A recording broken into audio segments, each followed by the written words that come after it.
हमारे अध्ययन का यह 14वां सप्ताह है और इस सप्ताह हमें 2 अध्यायों को पढ़ना है।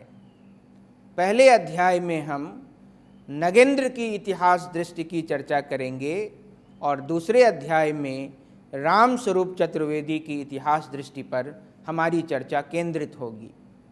नगेंद्र के साहित्यिक अवदान को प्रायः रस विवेचन और रीति काव्य के मूल्यांकन तक ही सीमित करके देखा जाता है। नगेंद्र की इतिहास दृष्टि पर विचार करते हुए हम समझेंगे कि नगेंद्र की अभिरुचि का निर्णय करते समय आलोचकों की यह गलत धारणा है कि उनकी दृष्टि केवल रीतिकाल तक सीमित है। हमारे सामने यह बात स्पष्ट होगी कि उनका व्यापक अध्ययन मनन और मौलिक चिंतन जो ओझल बना रहता है वह बड़ी महत्वपूर्ण है। नगेंद्र की दृष्टि बड़ी परिष्कृत और समझ साफ थी। नगेंद्र की इतिहास दृष्टि पर चर्चा करते हुए हम स्वतः यह जान पाएंगे।